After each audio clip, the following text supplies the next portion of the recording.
Assalamualaikum warahmatullahi wabarakatuh. Perkenalkan, kami dari kelompok 10 akan membahas mengenai buku Qiraah Mubadalah karya Fakhruddin Abdul Qodir.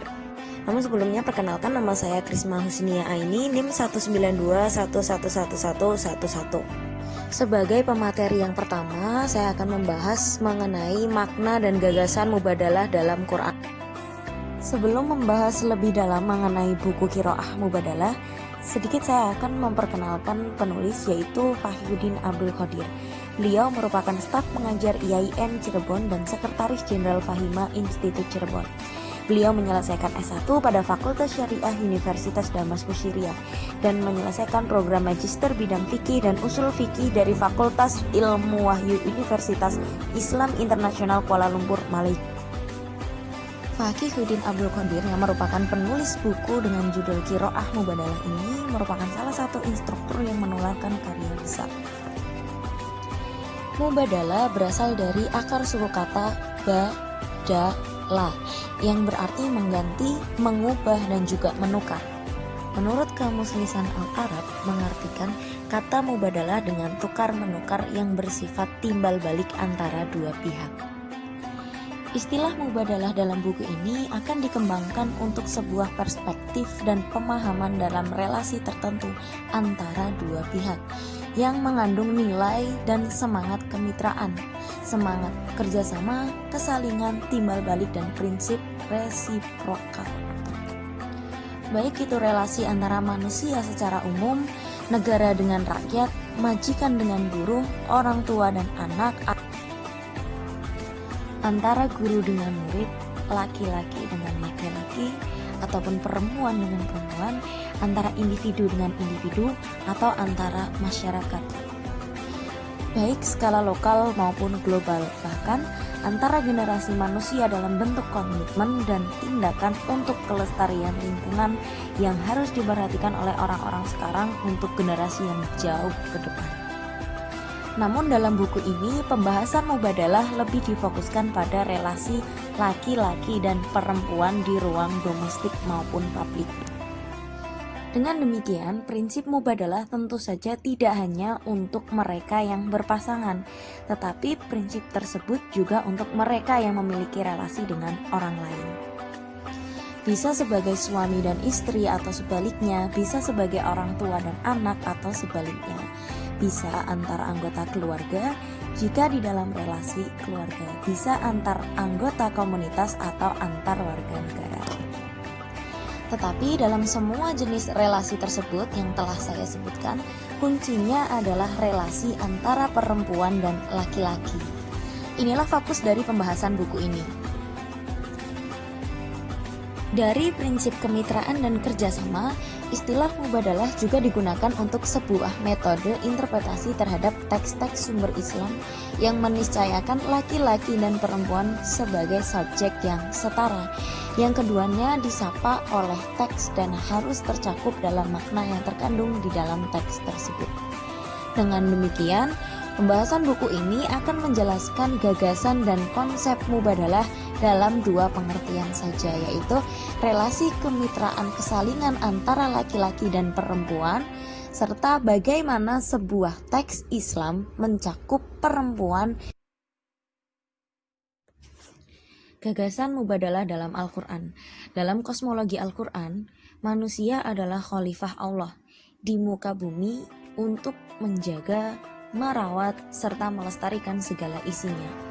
Amanah kekhalifahan ini ada di pundak manusia, baik itu laki-laki maupun perempuan. Jadi bukan dari salah satunya, bukan hanya di pundak laki-laki, bukan juga hanya di pundak perempuan, namun berada pada keduanya.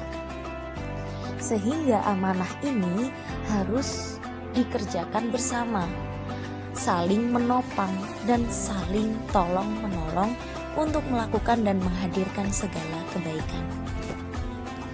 Hal ini dilakukan untuk mencapai kemakmuran bumi dan seisinya. Kesalingan yang terjadi antara laki-laki dan perempuan ini menegaskan bahwa salah satu jenis kelamin, baik itu laki-laki atau hanya perempuan, itu tidak diperkenankan melakukan kezaliman dengan mendominasi dan menghegemoni yang lain, atau salah satu hanya melayani dan mengabdi pada yang lain. Hal ini bertentangan dengan amanah kekhalifahan yang diemban bersama dan akan menyulitkan tugas kemakmuran bumi jika tanpa kerjasama dan tolong menolong. Jadi maksudnya di sini adalah ketika amanah itu hanya difokuskan kepada satu orang atau dibebankan pada satu orang, satu jenis kelamin. Contoh misalkan tanggung jawab amanah itu hanya dibebankan pada seorang laki-laki, maka sudah dipastikan kemakmuran yang ada di bumi itu tidak akan pernah terlaksana. Berikut saya akan membacakan ayat Al-Quran surat Al-Hujurat ayat 13 yang menginspirasikan kesalingan dan kerjasama dalam relasi antara manusia. A'udzu billahi minasyaitonir rajim. Bismillahirrahmanirrahim. Ya ayyuhan nasu inna khalaqnakum min dzakarin wa untha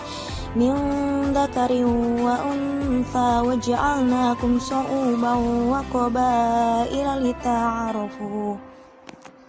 Inna akramakum indallahi atqakum innallaha alimun khabir. Yang artinya, wahai manusia, kami telah ciptakan kalian semua dari laki-laki dan perempuan. Lalu kami jadikan kalian bersuku-suku dan berbangsa-bangsa agar kalian saling mengenal satu sama lain. Sesungguhnya yang paling mulia di sisi Allah adalah yang paling bertakwa. Sesungguhnya Allah itu Maha Tahu dan Maha Mengerti. Kemudian di Quran surat Al-Maidah ayat 2, di situ dijelaskan bahwa saling tolong menolonglah kamu dalam kebaikan dan ketakwaan, dan janganlah kalian itu saling tolong menolong dalam dosa dan permusuhan. Kemudian ada juga di Quran surat An-Nisa ayat 1. Di situ dijelaskan bahwa Allah memerintahkan manusia untuk bertakwa kepada Allah. Dan Allah telah menciptakan seseorang itu dari seorang diri, dan daripadanya Allah menciptakan seorang istri, dan daripada keduanya Allah memperkembangbiakan laki-laki dan perempuan yang banyak. Kemudian Allah memerintahkan supaya manusia itu bertakwa dan saling berbagi, kemudian saling menjaga hubungan silaturahmi. Dan di Quran surat Al-Anfal ayat 72 menjelaskan sesungguhnya orang-orang yang beriman, berhijrah, berjihad dengan harta dan jiwa mereka di jalan Allah, dan orang-orang yang melindungi dan menolong, mereka semua adalah penolong satu sama lain. Dari keempat ayat tersebut merupakan contoh dari bagaimana relasi kesalingan, kemitraan, dan kerjasama yang dianjurkan oleh Al-Quran. Mungkin masih banyak lagi ayat-ayat yang bisa dicari, yang mana ayat-ayat tersebut membicarakan tentang hal ini. Namun di sini saya akan membahas Quran surat Al-Hujurat ayat 13. Kemudian Quran surat Al-Maidah ayat 2, Quran surat An-Nisa ayat 1, dan Quran surat Al-Anfal ayat 72. Yang pertama, Quran surat Al-Hujurat ayat 13, di situ terdapat kata ta'arafu yang sebuah kata yang berasal dari kata arafa, yang berarti saling mengenal satu sama lain. Artinya satu pihak mengenal pihak lain dan begitu sebaliknya. Sama halnya pada Quran surat Al-Maidah ayat 2, yaitu ta'awanu, yang berarti saling tolong menolonglah kalian semua. Jadi maksudnya di sini kata saling itu tidak bisa dilakukan hanya dengan satu orang, tapi harus melibatkan orang lain. Kemudian Quran surat An-Nisa ayat 1 menyebutkan kata tasa'alun, yang menurut disiplin ilmu syaraf disebut musyarakah baina isnain, atau kerjasama antara dua pihak, yang bermakna saling meminta satu sama lain. Sementara ayat keempat, yaitu Quran surat Al-Anfal ayat 72, memiliki frasa ba'duhum aulia ba'd. Satu sama lain adalah penolong, yang juga memiliki makna kesalingan. Dari keempat ayat tersebut memberi inspirasi yang jelas mengenai pentingnya relasi kerjasama dan kesalingan antar manusia. Termasuk di dalamnya adalah relasi antara laki-laki dan perempuan. Ayat yang lebih jelas, lebih tegas menyebut laki-laki dan perempuan dalam relasi kemitraan dan kerjasama adalah Quran Surat At-Taubah ayat 71, yaitu Bismillahirrahmanirrahim, wal mu'minuna wal mu'minatu ba'duhum awliya'u ba'd ya'muruna bil ma'rufi wa yanhauna 'anil munkar wa yuqimuna sholata wa yu'tuna zakah wa yuti'una Allaha wa rasulahu ulaika yasharhamuhumullah innallaha azizun hakim. Yang artinya orang-orang yang beriman, laki-laki dan perempuan adalah saling menolong satu kepada yang lain dalam menyuruh kebaikan, melarang kejahatan, mendirikan sholat, mengeluarkan zakat, dan menaati Allah dan Rasul-Nya. Mereka akan dirahmati Allah. Sesungguhnya Allah Maha Kuat dan Maha Bijaksana. Ini ayat pertama yang paling jelas. Pada Quran Surat At-Taubah ini mengajarkan kesalingan antara laki-laki dan perempuan. Yang satu adalah penolong, penopang, penyayang, dan pendukung bagi yang lain. Berbagai kitab tafsir klasik yang menjadi rujukan baik dari mazhab tekstual maupun rasional mengartikan frasa ba'duhum awliya'u ba'd dengan saling tolong menolong, saling menyayangi, saling mencintai, dan saling menopang. Yang satu adalah wali bagi yang lain. Wali artinya adalah penolong, penanggung jawab, pengampu, dan penguasa. Dengan makna kesalingan dalam frasa ba'duhum aulia ba'd ini menunjukkan adanya kesejajaran dan kesederajatan antara satu dengan yang lain. Jadi antara laki-laki dan perempuan ini menunjukkan kesejajarannya. Akan tetapi kesalingan dalam frasa tersebut tidak dijelaskan oleh ulama tafsir secara eksplisit antara laki-laki dan perempuan. Sepertinya ulama-ulama tafsir ini lebih membicarakan kesalingan yang umum dalam tubuh umat Islam, yang golibnya hanya antara laki-laki dengan laki-laki atau perempuan dengan perempuan.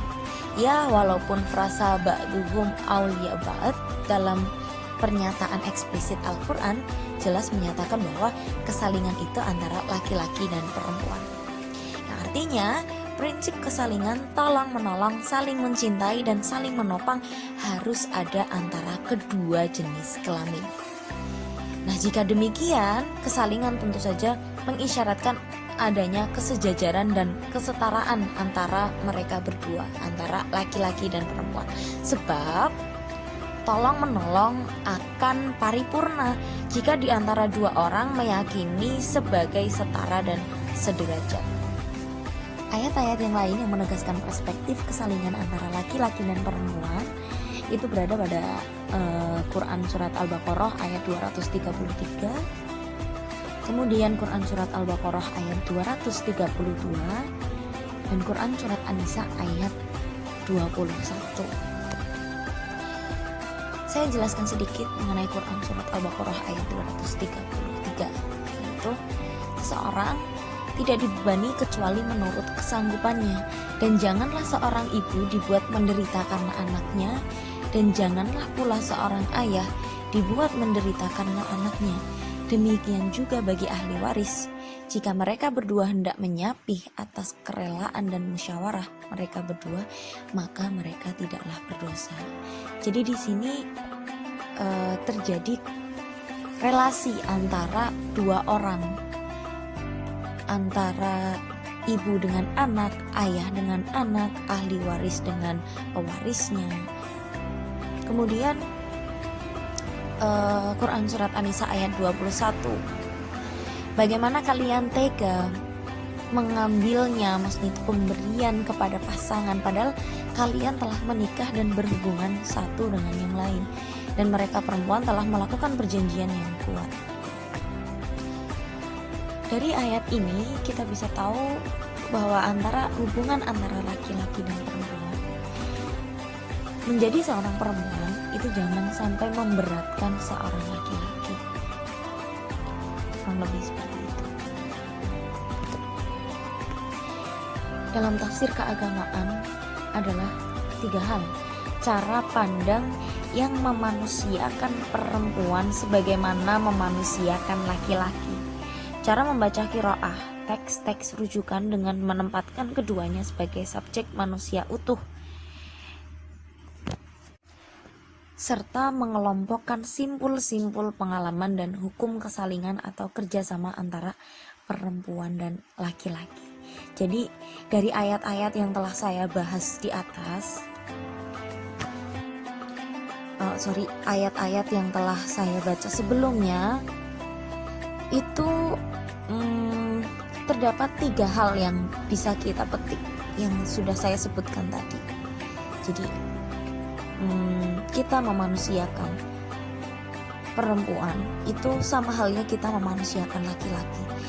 Jadi memperlakukan perempuan itu juga sama halnya memperlakukan laki-laki, tidak ada bedanya. Kemudian yang kedua yaitu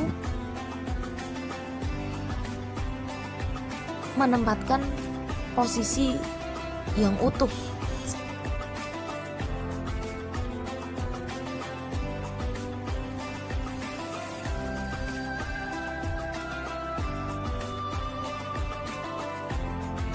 Kemudian untuk yang selanjutnya yaitu gagasan mubadalah dalam hadis. Sudah saya sebutkan sebelumnya mengenai ayat-ayat tentang relasi antara laki-laki dan perempuan, dan kemudian ketersalingan antara laki-laki dan perempuan. Selain dari dalil-dalil yang sudah saya sebutkan, juga dapat kita temukan dalam sabda Rasulullah SAW bahwa wanita adalah sepadan dengan laki-laki, yaitu inna al-insa sahid al-rijal. Kata sahid yang merupakan bentuk plural dari sahid yang mengandung makna saudara, kembaran, serupa, dan identik. Makna ini menunjukkan bahwa wanita sesungguhnya sederajat dengan laki-laki. Relasi antara mereka merupakan relasi mitra kerja dan kawan, seiring yang pada gilirannya mengharuskan adanya kesalingan dalam menghormati dan menghargai pihak lain. Dalam hal ini, laki-laki dengan perempuan itu memang sederajat, namun tetap ada batasannya, tetap ada batasan bagi seorang perempuan. Itu seperti contoh, seorang perempuan itu tidak bisa menjadi imam dalam sholat.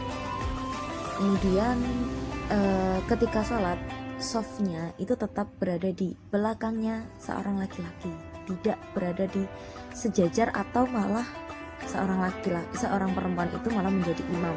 Itu tidak boleh. Jadi kesetaraan dalam hal ini itu bukan dalam hal-hal tersebut, ada batasan-batasannya. Namun terlepas dari itu, yang dimaksud kesetaraan antara laki-laki dan perempuan itu adalah perempuan juga berhak dihargai sebagaimana laki-laki dihargai. Perempuan juga layak dihormati sebagaimana dihormatinya seorang laki-laki. Dan perempuan juga bisa berkarir, menuntut ilmu. Demikian tadi penjelasan dari saya. Semoga bermanfaat. Terima kasih. Wassalamualaikum warahmatullahi wabarakatuh.